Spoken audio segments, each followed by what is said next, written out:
Hey guys, welcome back to the coverage of the 2023 Chicago Auto Show. Behind me, I have the new 2023 Honda Accord Touring Hybrid. We're going to take a look at this vehicle, kind of give you my thoughts on it. I have not seen a bunch of coverage, don't know a ton of information about it, but I do kind of want to show you around the vehicle itself, show you the features and options that this one has, which I believe is fully loaded right around that $40,000 price point, and just give you my overall opinions of it. So the vehicle in front of us is finished in the platinum white exterior, which is an extra cost paint color, and I have to say it looks extremely nice, especially under this lighting. Has a nice metallic flake and has a nice pearl to it.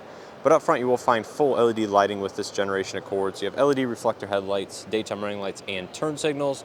You see front parking sensors, a lot of gloss black accents, which really stand out against the white trim, and also go with the wheel design and everything like that. See the Honda logo, which I assume has the radar for the adaptive cruise control behind it, given it kind of is that flush type of look to it. But overall, the design aesthetic of this generation Accord is definitely mixed opinions across the press world and of course all the reviewers and stuff like that. I really have enjoyed the Savage Geese review video that they did on the press launch of this vehicle, kind of telling you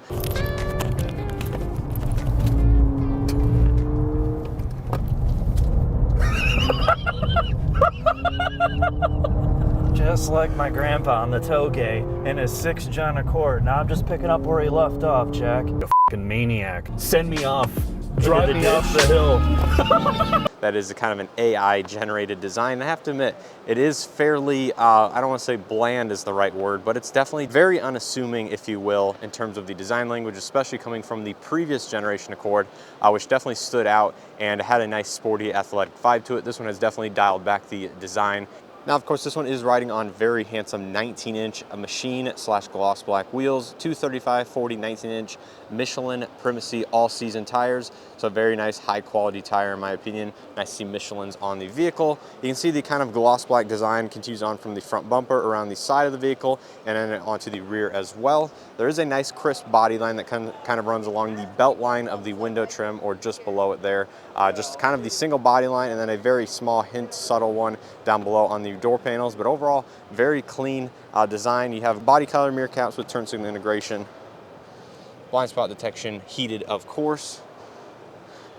I assume you have proximity entry on at least both front door handles. And out back, the design kind of continues on. I definitely see some Volkswagen influence in here, as well as maybe a little bit of Audi, depending on the vehicle itself. But it definitely has a more swooping rear end, kind of tapers off to a nice design in the taillights that run across the entire trunk lid of the vehicle. So you have, once again, full LED lighting out back, turn signals, reverse lights, stuff like that. The Hybrid Touring, once again, is one of the top trims in the lineup. Backup sensors, rear backup camera. I like the gloss black bar that kind of contrasts against this white paint once again. So I want to show you quickly on the inside. Black leather interior with some small gloss black accents. So many soft touch materials across the door panel, stitching, automatic windows, mirrors, locks, 2-person memory driver's seat, good amount of storage down below. Power driver's seat, 2-way power lumbar. And these seats I did sit in it a minute ago are extremely soft. I think the material is a very good choice by Honda. Typically their seats are very good. And if we step inside, we see some design influence that comes from the current or redesigned Civic, including the air vents that kind of have this mesh type of shape. And of course, some of the controls resemble the Civic as well. You have a new infotainment system that's over 12 inches in size diagonally. It runs Google Automotive OS, so some of the latest Google integration here in this vehicle. Definitely nice to see. It looks to be very easy to use. It looks very snappy in that regard, but definitely still has some Honda design themes in it. Dual zone automatic climate control, heated ventilated front seats, Type-C charge ports for the USB, and there's your wireless phone charger. Looks like we have some gloss black cup holders. Drive mode select. Looks like I can't change it at the moment, but you do have your hybrid assist button, electronic parking brake, and some nice leather stitching that kind of runs across the console and can use on the steering wheel as well. You'll find the full suite of driver assistance technology from Honda. Good amount of storage inside. I like the armrest here. It does not slide or anything like that, but does have a good amount of give to it. Overall, I think some of the buttons and materials in here are very good. It is important to see you still have the sunglasses holder, which is actually going away in many Hyundai, Kia vehicles, and even other brands as well. No panoramic sunroof, which is a little bit unfortunate, but that should help out with the rear headroom. So here in the back seat, the materials will follow through on the door, so full soft touch, heated rear seats on the upper trims of the Accord. And you can see just the amount of legroom that is available. Tons of legroom. Here's a look at the front dash. In terms of headroom, I have about, I'd say 2 inches or so of headroom. Lots of amenities in the back, 1 mat pocket, AC vents, USB charging. Seats do fold down 60/40. Armrest, 2 cup holders. And of course, LED lighting throughout. So yeah, overall, very premium materials here on the inside of this next generation Accord. Nice to see that Honda is continuing on the quality side of things. It's just the exterior design for me that really makes me question whether or not this is going to appeal to the mass market.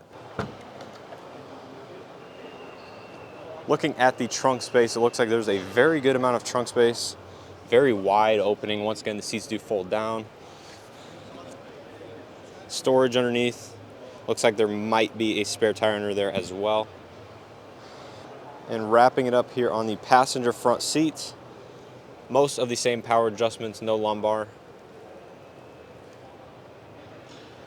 Here's a closer look at the dash. This is all soft touch up here, which gives it a nice premium touch. I do like the kind of leather accent stitching down by the glove box. And it's angled at a quite sharp an angle, so you kind of have to reach for the glove box opening, but not a big deal. It is damped, as you can see. It doesn't appear to be any lighting inside. So yeah, that is a quick look at the new 2023 Honda Accord. Let me know down in the comment section below what you guys think of the interior as well as the exterior design. Overall, again, I think it's a very handsome vehicle, just one that might not stand out to as many buyers. So hopefully you guys enjoyed this quick look at the 2023 Honda Accord. If you guys enjoyed this video, make sure you hit that like button, subscribe if you guys are not already subscribed, and check out some of my videos here at the 2023 Chicago Auto Show. Definitely having a good time, seeing a lot of vehicles and brands that I don't normally have access to here on the channel. So a good opportunity to kind of branch out, view and get hands-on time with new vehicles from other manufacturers. So once again, hopefully you guys enjoyed. Check out some of their coverage here from the Chicago Auto Show, and I hope to see you guys in the next one. So of course we have to check out the new 2023 Civic Type R. Now unfortunately it is roped off, so we can't get inside and kind of check out some of the interior of this vehicle. But this vehicle has definitely been all of the rave. Still hard to get very low production numbers, especially considering the demand for this vehicle here in North America. The Japanese typically serve their home market first, which they should, but definitely going to be hard to get over the next few years, I have assumed. I really do personally like the wing design and this new kind of toned down aesthetic on the Civic. I know a lot of people out there think it's too toned down, too subdued, but personally I think this is actually a better look than the last gen Type R, the FK8. So really do like this new Civic. Really wish we could get on the inside and take a look and get hands-on. I'm not making a full walk-around video on every vehicle here that I would like to, just because it's kind of hard to, especially when they're all roped off like this one. But let me know what you guys think of the Civic Type R down in the comment section below.